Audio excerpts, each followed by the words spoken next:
कुछ useful concept जो gate या किसी भी एप्टीट्यूड टेस्ट एग्ज़ाम में यूज़फुल होते हैं।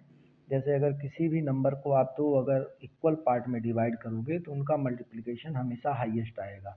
बाकी किसी और तरीके से डिवाइड करेंगे तो इक्वल के जो इक्वल पार्ट में डिवीजन कर रहे हैं उसके मल्टीप्लिकेशन से हमेशा कम ही रहेगा। जैसे मान लीजिए अगर एक नंबर 2n है, उसको आप तो इक्वल पार्ट n और n में डिवाइड किए तो n square will be greater than n minus one into n plus one. मतलब जो ये 2n को आपने दो अलग अलग पार्ट में n minus one n plus one में डिवाइड किया है उससे अधिक रहेगा n स्क्वायर। अगर आप n minus two n plus two करते तो भी n स्क्वायर ही बड़ा आएगा। जैसे एग्जाम्पल के तौर पे अगर हम यहाँ पे लेते हैं 5 प्लस 5, 10 को एक नंबर लिए हैं और 10 को दो पार्ट में डिवाइड किए हैं 5 इंटू 5 और 5 में।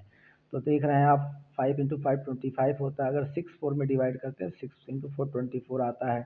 7 3 में डिवाइड करते हैं 7 3 21 आएगा।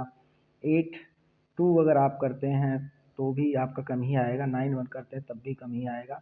अगर ये ध्यान, मैंने केवल इंटीजर लेके दिखाया, लेकिन अब इंटीजर नहीं किसी भी तरह का रियल नंबर लेंगे सबके सिचुएशन में यही होगा। दूसरा कॉन्सेप्ट है कि n स्क्वायर हमेशा 2n से बड़ा ही होता अगर n की वैल्यू 2 से बड़ी है तो। अब जैसे यहीं पे देखिए n स्क्वायर आपका 3, अगर n की वैल्यू 3 लेते 3 स्क्वायर आपका ग्रेटर देन हमेशा क्या होगा 2 इंटू 3। 4 अगर लेते हैं n की value 4 square is greater than 2 into 4। तीसरा जो महत्वपूर्ण कॉन्सेप्ट है सीलिंग फंक्शन और फ्लोर फंक्शन है, बहुत ही यूज़फुल है।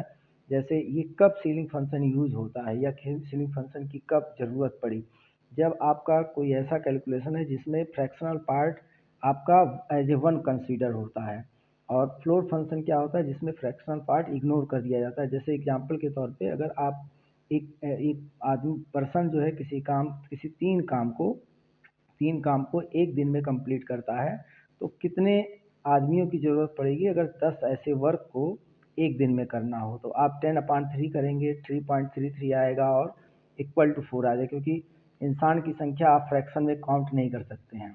यहाँ पे दूसरा जो फ्लोर में एग्जांपल है, जैसे मान लीजिए numbers divisible by three from 1 to 10।